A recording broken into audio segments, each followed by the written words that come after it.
Dako ku Dota TV akutuusibwako. Chapa General Enterprises mu Kikuubo ku Rafiki Building edduuka namba 3 abakutuusako Prestige Margarine, Nala Instant Noodles, Lanzo Bathing Soap, omusawo w'ensusuza b'omu makaago, Jama Soap, sabbuuni ow'ekitole asinga ensangi zino, Toast Detergent, sabbuuni w'obuwunga ayoza n'atukulizaawo mu lwoza lumu lwokka, ate n'aleka akawuwa kalungi mu ngoye zo olunaku lwonna. Rinse Oil butto yekka gw'olina okukozesa okufumba ebyokulya byonna, anti talimu masavu galeeta mugejjo. Kasuku Tiri, Chapa Mandashi, Chapa Glycerin, Tipi ya Neptune n'ekibiriti kya Solio.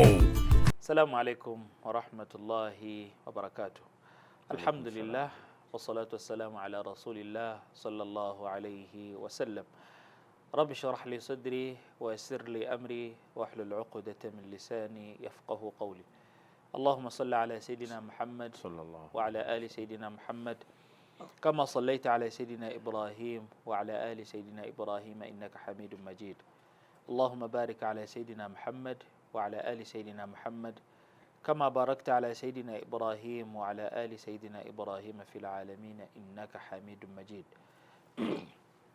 omulungi atulaba mu programu yaffe Daaku ku TV yaffe Gaggadde Delta TV tukole kkiriza kulamuseeko n'ekiramuso eky'emirembe eky'essanyu eky'emikisa mu kadde kano ak'ekiro yonna gy'osinzirira okulya Daakuyo oba wonna w'osinzirira otulaba.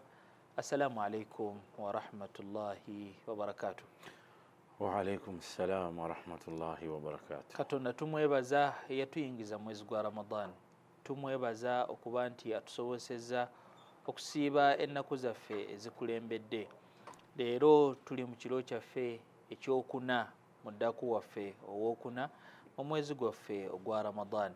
Banji Katonda batasobozesezza kutuuka ku Daaku yaffe ey'olwaleero, ne Katonda bw'ggwe abakuwadde akyakuwadde obulamu nga wooli Daaku w'omulya, Katonda wandibadde omwebaza era oyise n'engalo mu maaso gambe nti alhamdulillahi rabbil alamin. Tuli ne mukadde waffe Sheikh Ali Ahmada Zikusooka. Leero gwe tugenda okutambula naye yagenda otubuulirira ebigambo byaffe mu Daaku yaffe, era nkakasa ebigambo bigenda kubeera byakuyigiriza, bigenda kubeera bigattako mu Ramadaani yeeno insha Allah. Neekiriza kutegeeze bannaffe aba Chapa General Enterprises basangibwa mu Kikuubo edduuka namba 3 Rafik Building, we waliwo ofiisi enkulu. Ayagala okusuubula, ayagala kamu kamu osobola otusanga awo. Naye ekyenjawulo ku bintu byaffe bye tukutuusaako mu Ramadaani eno bitambuliramu nnyo, kuba tuli amandaazi, abantu Daaku waffe abamu twamufuula wa capati ezo zetulya ku Daaku. Prestige akolera kasiyaja akalungi kojja okuteeka mu ngano yeeyo ate ebeera ennyuvu bulungi. Prestige akolera butto oyo gw'ogenda okozesa okusiika capati zo Rinsan. Prestige akolera omuzigo atayagala kukozesa butto, omuzigo gwaffe ogwa ttiri mulungi ne kasuko okuba nti gujja kusiikira capati zo ziveeyo bulungi. Sheikh, tubuuze ku bantu bano abatulaba, then insha Allah tugende mu mboozi yaffe gye tugenda okunyumyamu ku Daaku yaffe ey'olwaleero. Alhamdulillah, alhamdulillahi hamda shakirin, alhamdulillahi hamda alhamidin, alhamdulillahi rabbil alamin. Tumwebaza Allah subhanahu wa ta'ala asaanidde, era nga tuli basiimu olw'ebyengera ebimanyikiddwa n'ebitamanyikiddwa n'ebyo ebitalowoozebwa nako, naye nga Katonda abituwa oba yabituwa. Tumwebaza nnyo Allah subhanahu wa ta'ala. Alhamdulillah. Tumusaba hamda shakirin aleme kubeera nti abitujjako, abitulekere Allah subhanahu wa ta'ala. Wakati mu kubeera nti tuli bakendeevu, tumusaba ebyengera bye abitulekere, obukendeevu bwaffe Allah tukusaba obusonyiwe.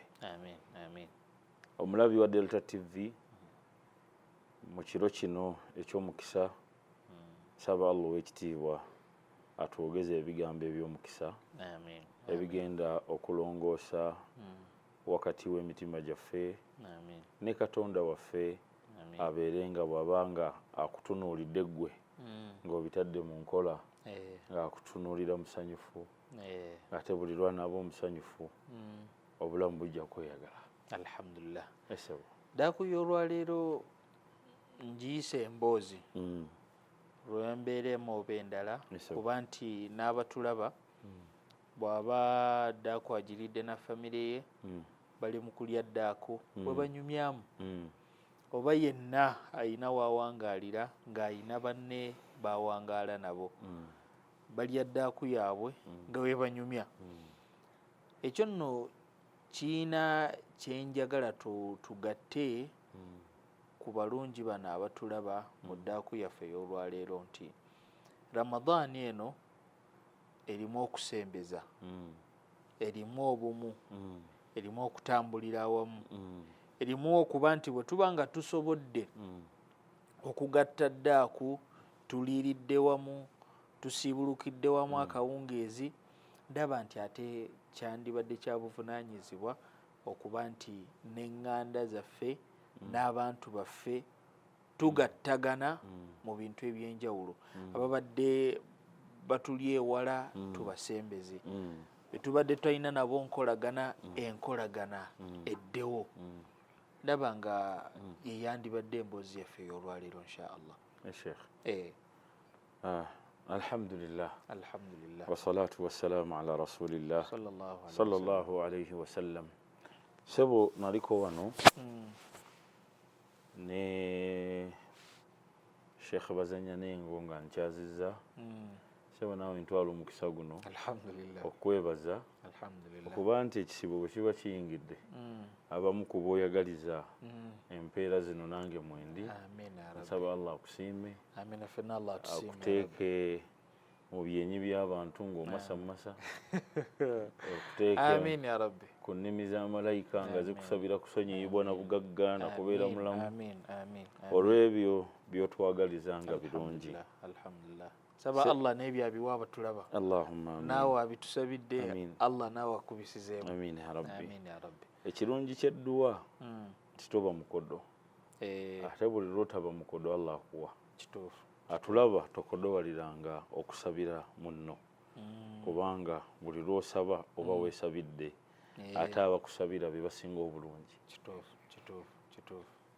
Nali wano nga bwe nkugambye nenjogera ku hadithi ya Ramadan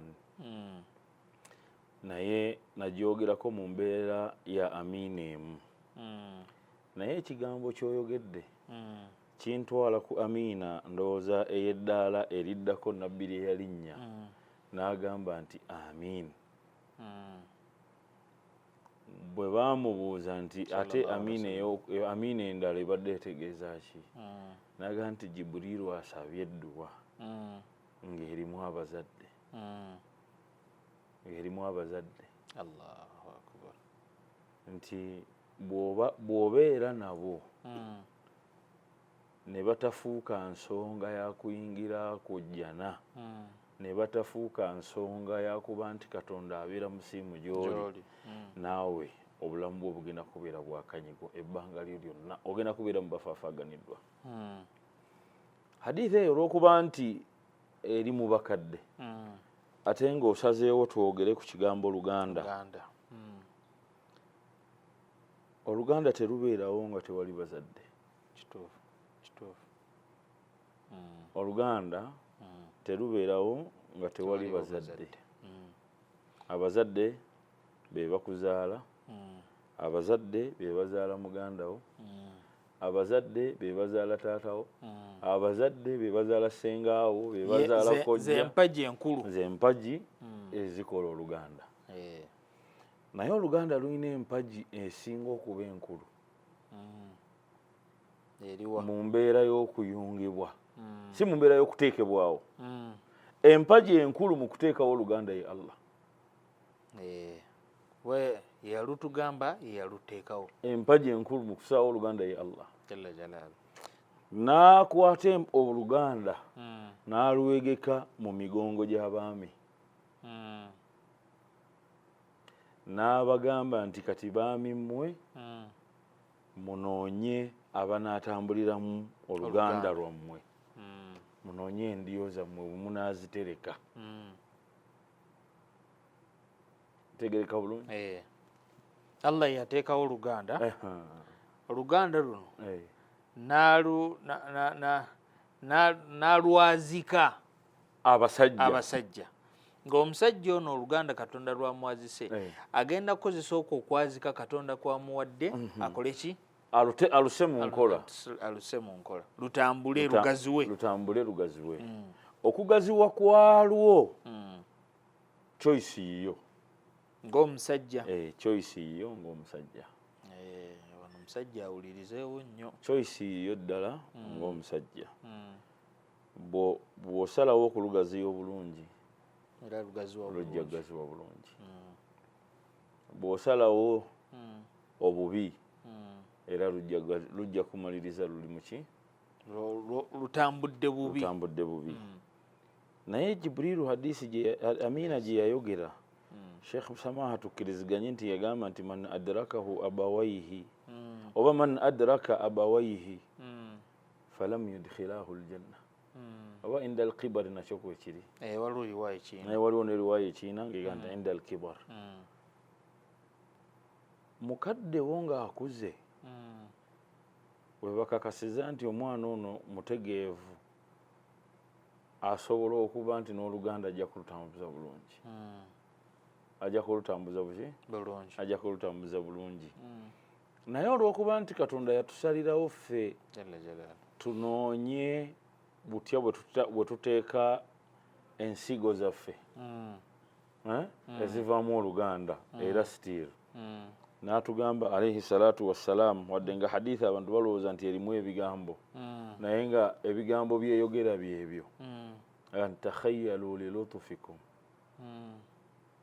Bannange buli alina bwagenda okusiga ensigo ye anoonyewo bulungi ekeenenye wogenda okuteeka ensigo yo. Fa inna al-irqa dassaas, kubanga omusaayi gulondoola, omusaayi gusikiragana. Ebibadde mu bajjajja mujja biraba ne mu bazzukulu kubanga gwe musaayi.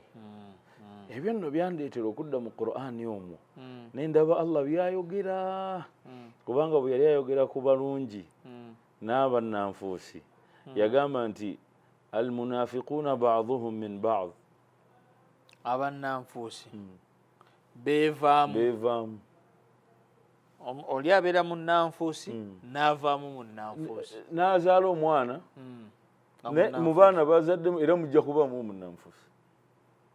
Mungu bw'aba tamusaasidde. Kati nno sheekhe ekyo tekisobola n'okugyayo omuze omulala nti Qur'ani yatusikira muze gwa bunnanfuusi nti w'obeera omunnanfuusi suubira nti n'aba naakuvaamu bajja kuba bannanfuusi. Tukiteeke ne ku muze omulala odduke oweetereeze. Mungu kyagezaako okugamba kubanga yagaa nti walmu'minuuna walmu'minaat ba'duhum min ba'd. N'abakkiriza bavaamu bakkiriza. Walmu'minuuna walmu'minaat ba'duhum min ba'd.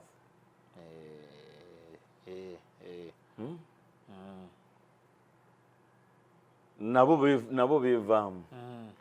Ojja kwesanga nti almu'minuuna walmu'minaat y'ono omusajja Mungu gwatereseza obuvunaanyizibwa n'anoonya omutuufu ow'okubeera naye.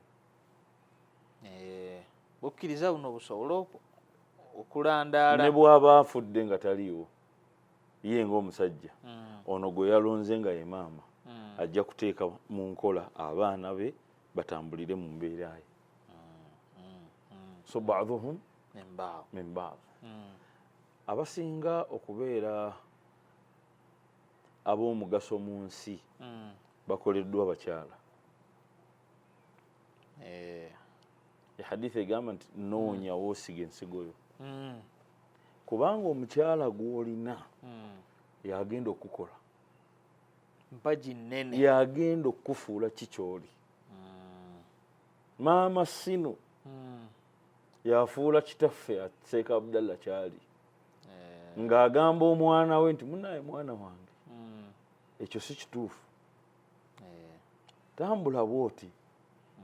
Bwe basanga Seeka nga bamwebaza weebale kuzaala mwana, ne beerabira maama.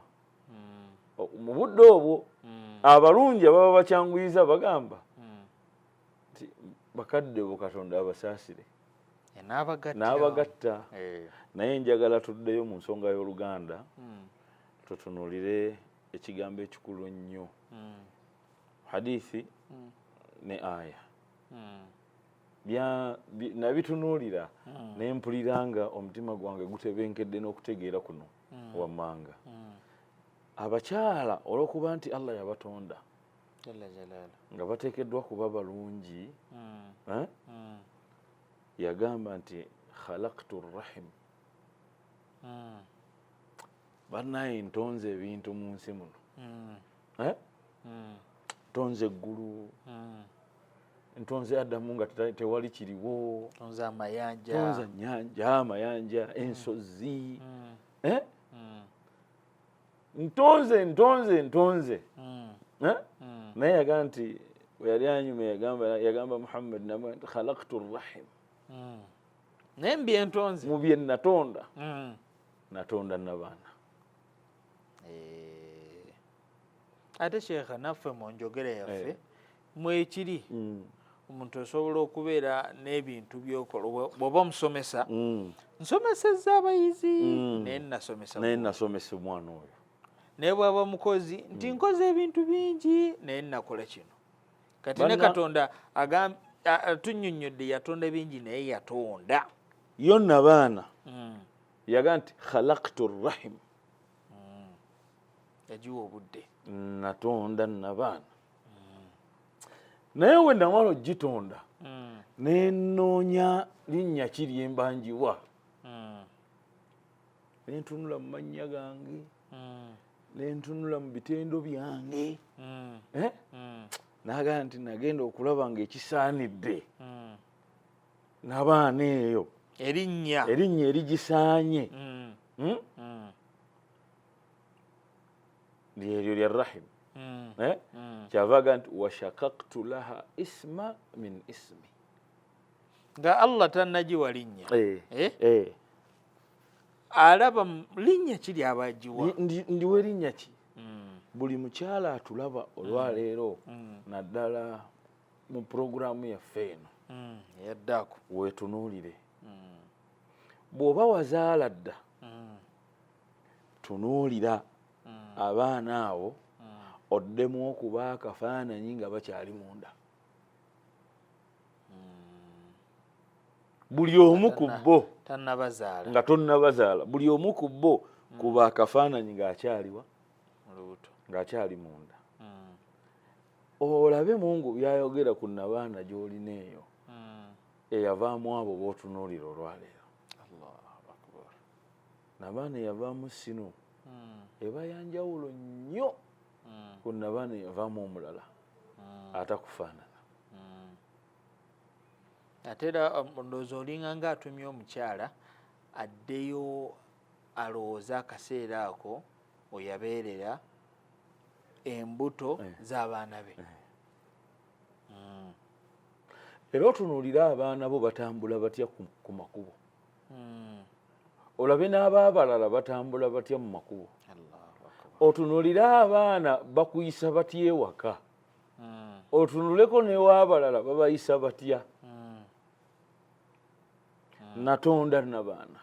Allah bw'agamba bwe namala ogitonda olw'omulimu omunene gwegenda okunkolera, nenoonya kyemba ngikola ki, erinnya lyemba ngiyita, ngituume ki. Nagaa nentunula mu mannya gange nga mulimu erinnya, nenzibula n'abaana eyo mu linnya lyange, naga nti washakaktu laha isman min ismi. Nina amannya mangi naye n'ebitendo bingi, naye Allah huwa arrahman, ye musaasiza atalina kkomo ku kusaasira kwe. Njagala okifundiza ono atulaba nti erinnya Rahman liina re me ne ne re he ne mim n'erinnya Nabaana ogiraba liina re Allahu akbar ne he ne me rahim. Allah, yani ensibuko y'erinnya lya Allah n'ensibuko n'erinnya Nabaana nsibuko emu. Ono baamubbula mu ono nganze olwaleero nze alizi kusooka erinnya eryo sinze nsoose okuba nalyo taata wa kitange ye alizi kusooka Sheikh Ali bakubbula mwoli almu'minuuna ba'duhum min ba'd. Allah kati ne Nabaana eno erinnya lyayo Allah yalibbula mu linnya lye olw'obukulu bwa Nabaana eyo. Allah naye n'Omuganda eyatuuma erinnya eryo Nabaana nalye tomuyita wakusaaga, kituufu yafumiitiriza nnyo kubanga eyo gye tuva bw'otunuulira nti bavaawa ekisawo ekyo tekisaanye kubeera na linnya ddala, kisitula baana kakati kino kye kyasinga okuneewuunyisa olw'okuba nti kya bbeeyi Mungu yakiwa wa bbeeyi, mukyala yakiwa wa bbeeyi. Allahu akbar Allah. Abakyala wano mu Buganda tugamba buloobeera n'ekyenjawulo weesunako. Era singa abakyala bamanyi relationship gye balina ne Katonda naddala mu mbeera y'okutonda, mu mbeera y'okuleeta obulamu, baali badde beeyagala nnyo, baali badde baagala nnyo Katonda, baali badde bamuwa nnyo ekitiibwa, baali badde bamusiima, baali badde bamusinza, baali badde balongoofu, baali badde emitima mirungi. Teba balina akakwate ke balina ku kubeerawo kw'ensi. Ate erinnya lya Katonda lyajjamu ekigambo Nabaana era lirabikira nnyo mu bakyala ekisa nga bazadde. Erinnya Kisa kigambo kisa. Tetunnava ku mulamwa wantumye Luganda, tukyamuzimba omuntu ono bulungi, naye sisobola kwogera ku Luganda nga omuntu tategedde bino bwe nsuubira n'ategeera kye tugenda okwogera. Naye buli lwakimanya n'ateekeddwa okuyunga Oluganda mu first place ateekwa okuba nga yeemanyi, kuba ye bw'alutta lufa. Omukyala lufa bw'asalawo kulutta yakuza ebbali n'akuga nti mwana wange oyo mubi, ate yakuzadde. Allah. Bw'akiyisa ku lulimi n'aga nti mwana wange, ng'eri hadisi mukoga nti ya ibadi, tolina mulala, ye maama, tolinayo mulala. Allah. Ye maama. Era soga mwana wange ebigambo bino biwulira n'omanya kyaleeta kinene. So obulongoofu bw'ensi eno mu kuyunga Oluganda butambulira ku baani? Ku bakyala. Bwe balwagalawo lusigalawo, bwe batalwagala lukola ki? Luvaawo. Kakati Mungu bw'agamba nti washakaktu laha isman min ismi, Oluganda nalubbula, Nabaana nagibbula mu linnya lyange nga Kisa. Kuba ne weebeera Rahim, Arrahmani Arrahim, ne bw'oga nti Arrahim era asigala Rahim, era lisigalayo mu Kisa. Anti ffe mu Luganda tuvuna ekisa ekingi, kino Kisa kiyitirivu n'ekisa ekingi ekiyitiridde, si bwe kiri? Naye Mungu bwe yali awunda era ng'atonda ensawo ya nabaana yalina kuba mukyala ng'olina nabaana yagiwa mukyala yamuteresa ekyebbeeyi fenna abantu mwe tuva yamuteresa ekyebbeeyi Allahu akbar kuba naye wabbeeyi anti abakyala mutye Allah mu nabaana zammwe abatyala mutye Allah mu nabaana zammwe okutya Allah mu nabaana kitegeeza okukuza obulungi Mungu gwakuwadde sooka weebaza okuba omukyala nti Allah yakuwa nabaana kubanga abakyala bangi Mungu asobola omuwa nabaana n'agiggala netakola nzisagala kuzaala nga Mungu yagiggadde wayaj'alu man yasha Allah namufula n'agisiba Mungu ye yennyini n'agisiba naga nti saanye kuva mu kitonde kyonna kati la ilaha illallah sekaffe tuli babbeeyo kubanga tuli bitonde alhamdulillah ekyo tukimwebaza Allah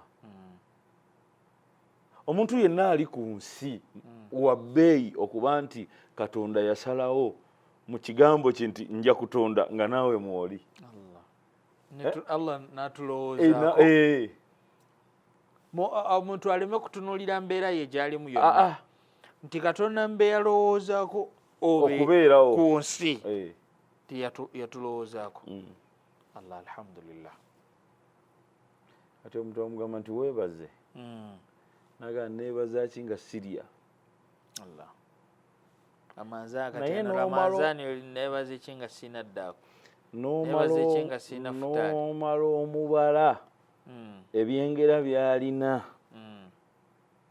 ng'ateekwa kwebaza naye tamanyi ng'omukyala bw'ateekwa okwebaza okuba nti nabaana agiina okumanya ya bbeeyi n'omulimu gwekola tulina kusooka guripootinga wa Katonda egukole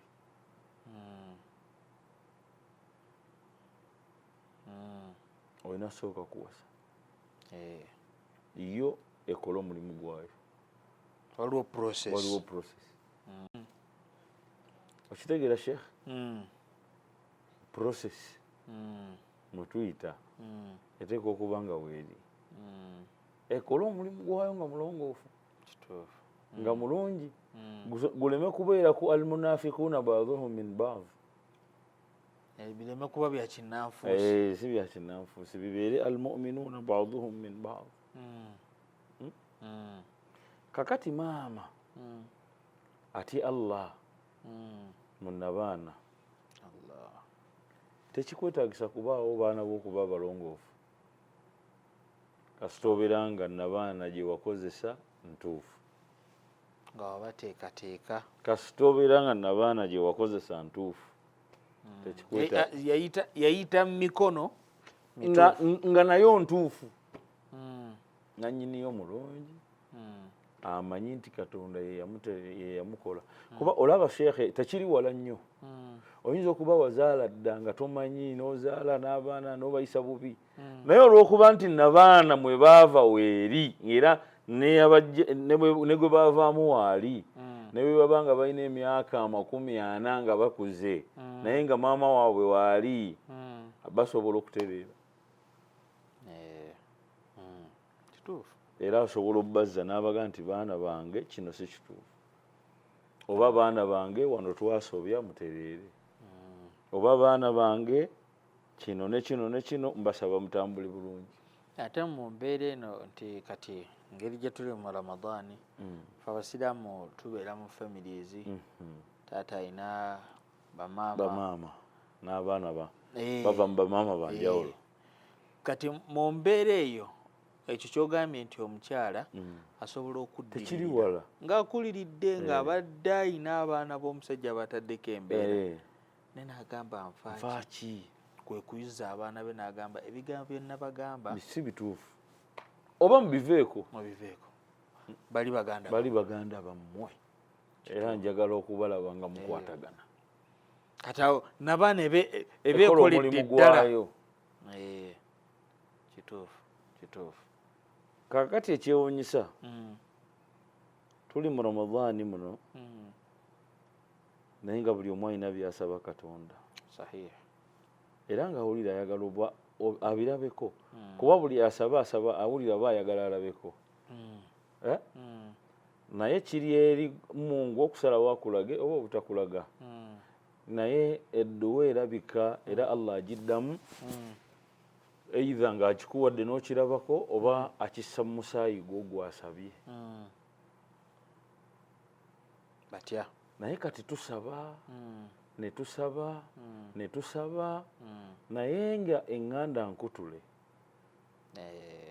buli lw'okutula oluganda kyeyini y'edduwa buli lw'osaba edduwa ekomawo ewakutula Allahu akbar teyeeyongerayo kuba teyina kigigatta wakutulawo bwe gaba amasannyalaze waya weekutukidde era bw'okwatawo gakkuba kyokka bw'okwata ku sayidi eno gye gatatuuse tegakkuba kakati awo edduwa we ziri edduwa z'abantu bangi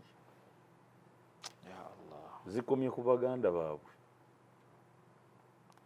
be bayisa obubi nga yeebuuze Mungu nga tayanukula naye nga waliwo omuganda we gwe yakutula oluganda tondawo nnyaawo omulungi atulaba oba omulala nga mulungi nnyo ye alaba ng'oluganda aluyunga naye ng'oli eyakutula banne yabalemesezza kikaddemu ako oli ali bulungi samaaha osaba edduwa era baganda bo bonna tobalinaako buzibu kitwale nti n'oyo alina obuzibu ne munne gwe tomulinaako buzibu era omuyita ne mubeera wamu ne musaba Katonda naye nga ye alina obuzibu ne banne yabakutula gwe naawe edduwayo tetuuka kubanga oli amasannyalaze yagakutula wallahi tesobola kutuuka ku lwoli omu mwenna ne mukosebwa oyagala bujulizi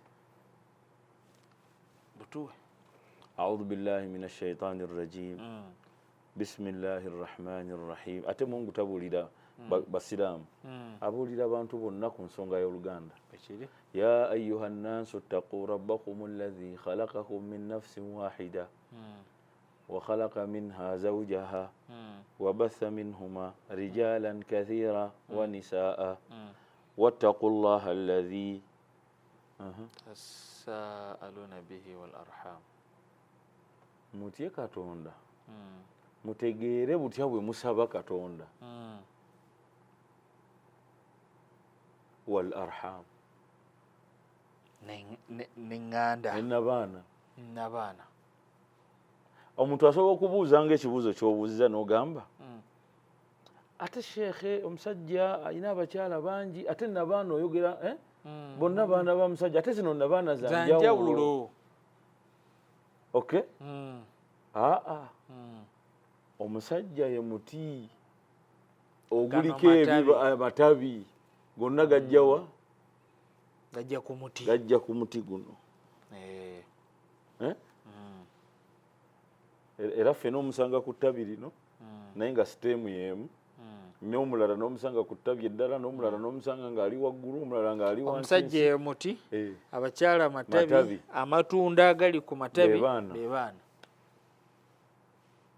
senga otema omuti basigala olwo taata kasitaavaawo amatabi gagwa ne bye gakutte ne bigwa kitegedde naye bwe gusigalawo kakati okufa kwa kitammwe naddala oba kitammwe ng'avudde mu nsi tekitegeeza nti taliiwo tekitegeeza nti taliiwo kubanga ekibala ensigo evudde ku muti guno eddamu n'emera era bagamba nti ensigo eyo twagisimba ku fene yava ku muti ogwali awo sinakindi n'ettabi lye mutemye kusobola ommerako eddala exactly kuba nawe ojja kuwasa ettabi lino likulu kakati Allah agambye nti eyo suura tutandike na suura essuula eyo bagiyita batya surati nisa omukyala bakyala mmwe mulina omukono munene mu kukutula eŋŋanda ngeri abalina omukono munene mu kuyunga eŋŋanda.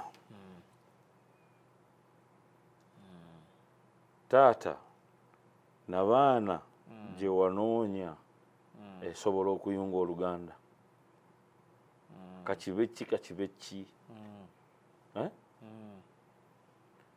oluganda kakibeki terukutuka era teruyina kukutuka kuba buli lwe lukutuka teri edduwa zammwe tezituuka.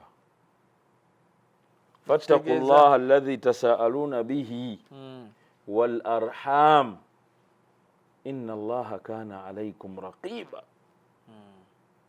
Security ya Mungu, surveillance ya Mungu ku kigambo Luganda eri yegendereza eti buli ewakutule erabawo. Kakati hadithi egamba bwe yamala okutonda rahim n'agigamba nti soba kikyoyagala, n'amugamba nti wallahi man wasalaka wasaltuhu wa man qata'aka qata'tuhu. Allahu akbar. Seeka teriyo baluganda soke tukavunulako bwe yamala oditonda nga bwe yeewaanya eri nti bannaye natonda nabaana oluganda olwo kuba nabaana yekola oluganda olunywevu olwaddala agamba nti oyagala ki? Tika mukama wange mbeere wamu. Mungu n'alayira n'agamba nti ku lw'ekitiibwa kyange kuba n'erinnya lyenkuwadde ngeri gye njejjeeko wa izzati wa jalali ekitiibwa kyange nze atonze nzakwe naga nti buli yenna n'akola nga kyakola kyakubeera nti ayunga agatta azza terukutuka azza lubeerewo aga nti wasaltuhu amasannyalaze gano njagagatta gasobola okutuuka. Naye man qata'aka yenna akutula qata'tuhu sijja mmuwa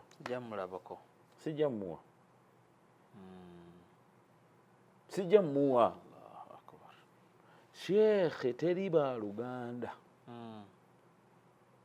batuula wamu baluganda batuula wamu kwegayirira Allah okujjako ng'ebintu bitereera.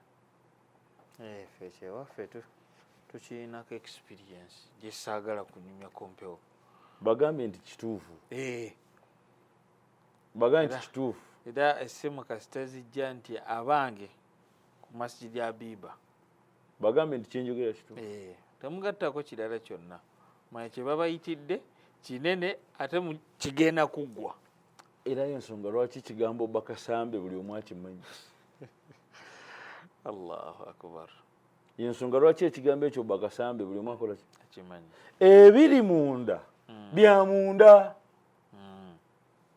ebiri munda teri yeetaaga bimanya naye muyunze oyunze ozizza wakati mu kubeera nti oyinza okuba onyigirizibwa naye oyunze Mungu akuyunge. Oba kitegerekeka abatulaba kivaayo ekifaananyi nti sinuwanyiiza naye batuyise tugende tutegeeze Allah ebyaki oteeka okubaawo eri tebiina mugaso saawa zino tugenda kwogera na Mungu birala ate ne bwe biba nga bya sinu gwe wanyiigira oteeka okubaawo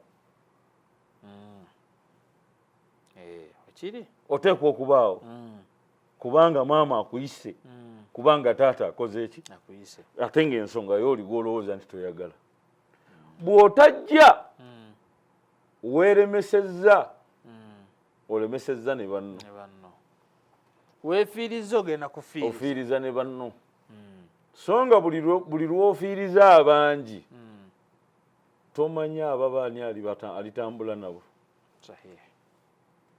ate gwe ojja na kuva mu nsi ono gwolowooza nti wanyiigira atandika okulabirira abaana bo nga toliwo ate nga ebyo birungi nga toli nawo olw'okuba nti Mungu alabye nga gwe kizibu asobola okukutwala bano abaana basobole okufunamu ewooli omulala kuba obafiiriza kyova Mungu agamba gwe nja kukutula gwe nja kukutula oveewo musobole okuyunga bano abakola ki abaagala okuyunga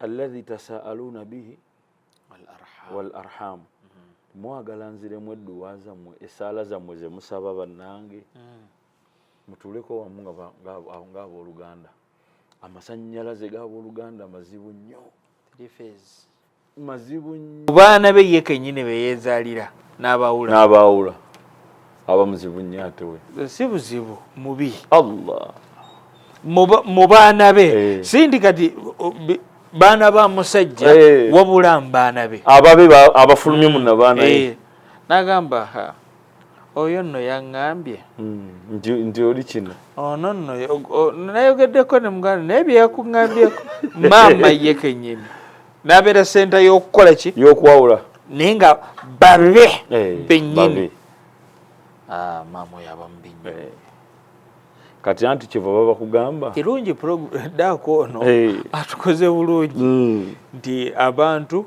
bajja mulaba batulabira waka ali waka alina baana be bakola ki balya ddaako kati ndowooza gwe bikutteko atandise oga mutuule awo we muliiridde ddaako ng'abooluganda we muba nga we muli musabe Katonda abasajja abalungi basajja bakulu betutunuulira olwaleero waabeerangawo n'abayisa ekiragiro nti olunaku bwe ruti mwenna mbeetaaga ewaka abaana bonna benzaala mwenna n'abaana bammwe n'abaana be babi mujje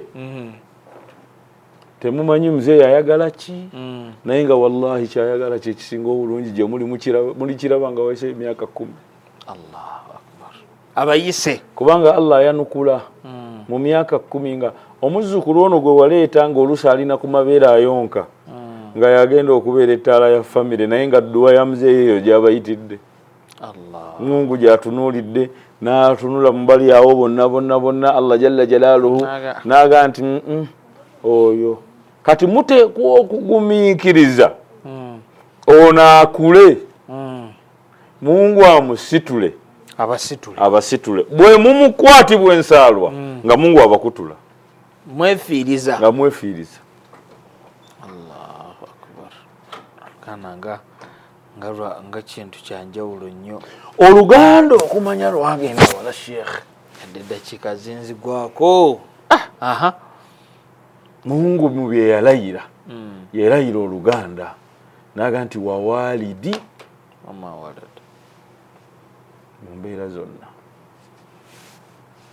Allah alayidde omuzadde nekyazaala nekyabazadde kati alayira ki byotamanye ebinaavaamu era mu eyo ssuula nisa n'akugamba abaukum Allah weetaaga ddaku namba wa abnaukum la tadiruuna ayyuhum aqrabu lakum nafa mweyunge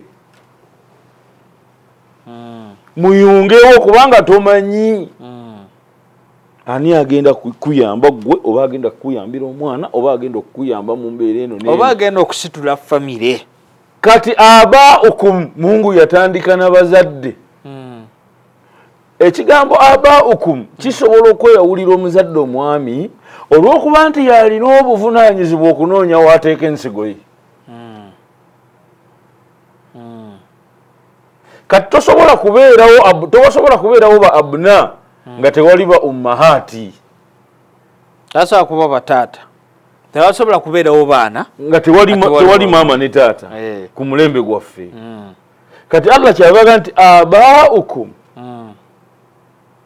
bakadde bammwe abuulirira abaana n'abuulirira n'abazadde abakutula mu baana bw'oyo mwana sinze muzaala mwana wa mukazi gundi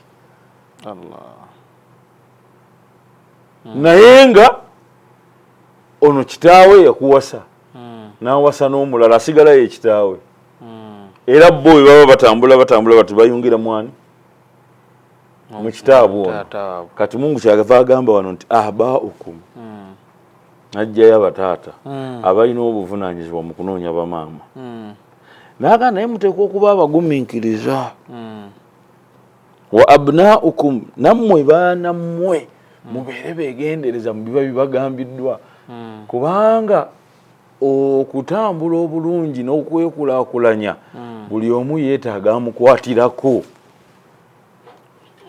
seeka abaana bangi bakitaabwe bakazadde baabwe babakwatiddeko noweesanga ng'omwana tatawaanye asanze taata mugagga asanze kakeeka kudduwa z'abazadde ate abaasooka ono kwali naye tamanyi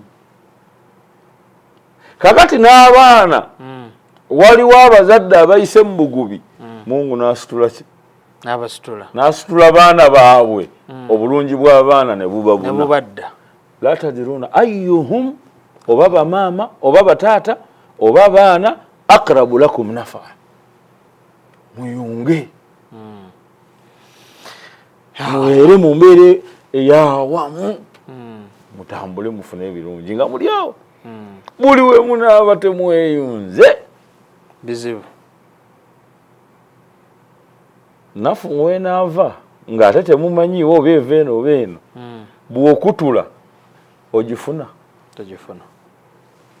kansuubiza abalungi abatulaba insha allah muddaku waffe ono sheekhe nja mubaddiza ate era muddaku omulala akadde kampeddeko neyanziza ssebo akadde kampeddeko kagenderedde naye nsaba allah omulungi atusinkanyiza muddaku yaffe y'olwaleero atusinkanye muddaku endala insha allah era Sheikh Ali ono mbasuubiza nja kumuzza awo ndowooza ajja okutambulira muddaku waffe tujja nga tusisinkana insha allah sembyayo bategeeza nti rinsan buto mukozese okusiika ebintu byammwe byemusiiwuluka nabyo byemuddaku wammwe ate era mukozese akabiriti kaffe akasolyu okuma gaasi okuma esigiri okuma stoovu ebyo nno byebimu ku Chapa General Enterprises byetuusa mu Uganda yattu saba Katonda omulungi otusinkanye ate muddaku yaffe insha allah wa sallallahu ala sayyidina Muhammad wa ala alihi wa sahbihi wa sallam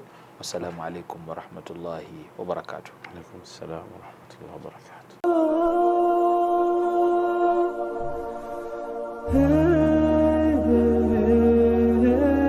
Dako Kudota TV akutusi wako. Chapa General Enterprises mchikoba ku Rafiki Building eduka namba 3 abakutusako Prestige Margarine, Nala Instant Noodles, Lanzo Bathing Soap, omusawo w'ensusu z'ab'omu makago, Jama Soap, sabuni ow'ekitole asinga ensangi zino, Toast Detergent, sabuni w'obuwunga ayoza n'atukuliza omulwoza lumu lwokka, ate n'aleka akawuwa kalungi mu ngoye zo olunaku lwonna. Rinse Oil butto yekka gw'olina okukozesa okufumba ebyokulya byonna, anti tali mu masavu galeeta mugejjo. Kasuku Tiri, Chapa Mandasi, Chapa Glycerin, Tipi ya Neptune n'ekibiriti kya Solio.